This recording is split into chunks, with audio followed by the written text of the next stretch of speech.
C'est l'histoire d'une petite vieille femme qui habitait à l'écart du village, dans la forêt. Elle habitait dans une petite maison avec un petit jardin potager juste derrière, et là, elle cultivait ses légumes pour la soupe du soir. Ah, elle s'en donnait de la peine. Mais le matin, quand elle arrivait dans son potager pour cueillir ses carottes, ses pommes de terre, ses tomates, elle a bien souvent, dans les plates-bandes, il y avait des traces de pattes de lapin. Il y avait des traces de sabots de sanglier. C'étaient les animaux de la forêt qui venaient là dans son jardin potager et qui écrasaient tous ses légumes. Oh, la petite grand-mère était bien agacée en voyant tout ce saccage. Et un matin, quand elle est arrivée dans son jardin, c'était pire que d'habitude. On aurait dit que tous les animaux de la forêt s'étaient donné rendez-vous dans son potager pour faire la fête toute la nuit. Tout était sans dessus-dessous. Et la petite grand-mère est partie dans une colère. Ah, mais ça suffit! Alors, elle est retournée chez elle. Elle a pris son fichu, un bâton pour l'aider à marcher, et elle est partie dans la forêt, droit devant elle, et elle marchait vite, vite, la petite grand-mère. Elle a marché, et quand elle est arrivée dans une clairière, avec plusieurs chemins qui partaient là devant elle, elle s'est arrêtée. Elle a mis ses mains en porte-voix, et elle a crié de toutes ses forces: « Les animaux de la forêt, laissez-moi tranquille! Vous avez toute la forêt pour vous! Ne venez pas abîmer mes légumes! N'entrez pas dans mon jardin !» Est-ce que les animaux de la forêt allaient entendre? Est-ce que l'esprit de la forêt allait leur faire comprendre? Elle n'en savait rien, la petite vieille dame. Mais au moins ça l'avait soulagée de crier comme ça. Maintenant, la colère était tombée. Simplement, elle était toute fatiguée. Alors, elle a repris son bâton et puis elle a repris le chemin vers sa maison. Oh, elle marchait à petits pas. Quand soudain, derrière elle, elle a entendu un bruit. Un bruit qui faisait tap, tap, tap. Tap, tap, tap. Alors elle s'est retournée.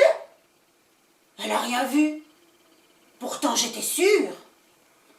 Alors elle a recommencé à marcher, mais c'était un peu comme si elle avait des yeux derrière la tête. Elle laissait traîner ses oreilles, elle écoutait. Elle avait repris le chemin, mais elle a à nouveau entendu tap, tap, tap. Tap, tap, tap. Alors elle s'est retournée. Et là, elle a vu une paire de sabots. Bah, les sabots, ça fait pas peur, hein. Les sabots des jardiniers. Mais des sabots qui marchaient tout seuls, en faisant tap, tap, tap. Là, la petite grand-mère, elle a fait semblant de ne rien voir et elle a continué à avancer en marchant un peu plus vite. Mais bientôt, sur le chemin derrière elle, elle a entendu un nouveau bruit.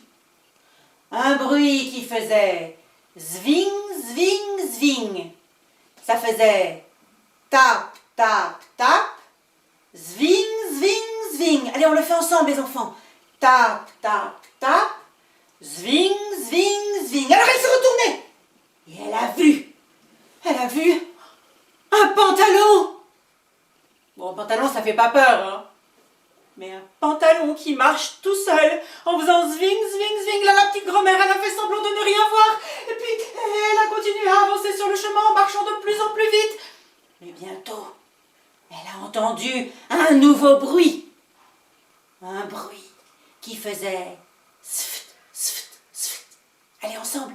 Ça faisait tap, tap, tap, zwing, zwing, zwing, sft, sft, sft.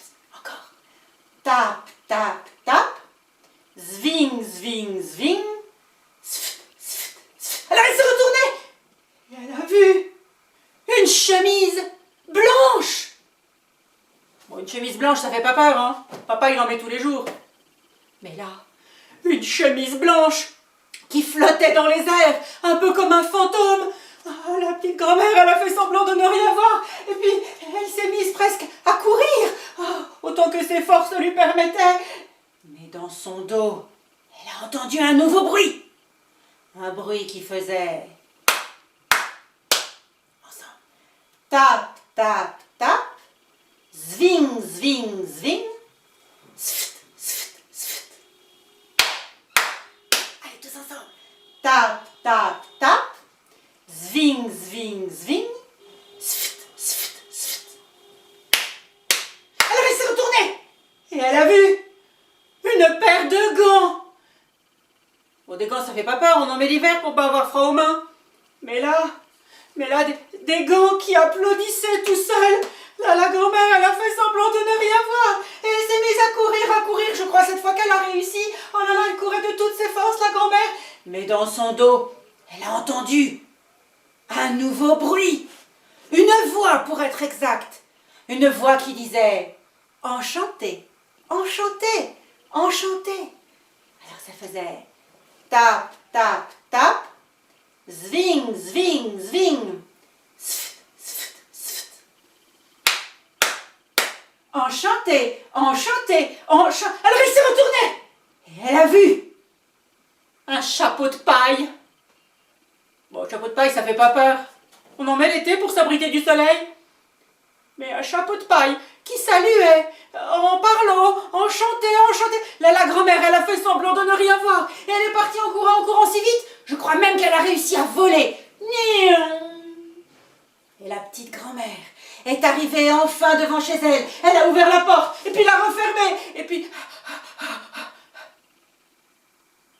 elle a mis la porte derrière elle en se disant comme ça, personne n'entrera chez moi. Elle a collé l'oreille contre la porte. Elle n'entendait plus de bruit. Elle n'était plus très sûre, la petite grand-mère. Ah oui, mais elle ne voulait pas ressortir de chez elle, hein. Il y avait la porte qui se trouvait là entre elle et la forêt, et c'était bien mieux comme ça. Et puis elle sortirait plus toute la journée. Et puis elle est allée se coucher. Qui dort dîne, tant pis pour la soupe. Mais le lendemain matin, quand la petite grand-mère s'est réveillée, elle s'est dit, je ne peux pas rester enfermée toute ma vie. Il faut bien que je sorte un peu. Alors elle a mis à nouveau son oreille contre la porte. Toujours aucun bruit. Alors elle a ouvert la porte, jeté un œil à l'extérieur. Non, il n'y avait personne. Alors elle s'est enhardie, je vais aller dans mon jardin potager. Et là, dans le jardin, oh mais tout était en ordre. Les plates-bandes étaient bien alignées, bien en ordre, bien rangées. Les légumes étaient à leur place. On aurait dit qu'aucun animal de la forêt n'était entré pour tout saccager. Alors, toute contente, elle a fait encore quelques pas. Et là, au milieu du jardin potager, il y avait un épouvantail avec des sabots aux pieds, des sabots qui faisaient tap, tap, tap. Il avait un pantalon qui faisait zwing, zwing, zwing. Il avait une chemise blanche qui flottait dans les airs. Sft, sft, sft. Et l'épouvantail applaudissait. Clap, clap, clap. Il applaudissait pour effrayer les moineaux, pour effrayer les oiseaux, pour effrayer les animaux de la forêt. Et quand l'épouvantail a vu la petite grand-mère, il a soulevé son chapeau de paille et il l'a salué en disant « Enchanté, enchanté, enchanté, je suis votre ami désormais, je suis l'épouvantail et grâce à moi, tous les soirs, vous pourrez avoir votre soupe. Les animaux de la forêt ne viendront plus jamais vous embêter. » Et à partir de ce jour-là, la petite grand-mère a toujours pu faire sa soupe grâce à l'épouvantail.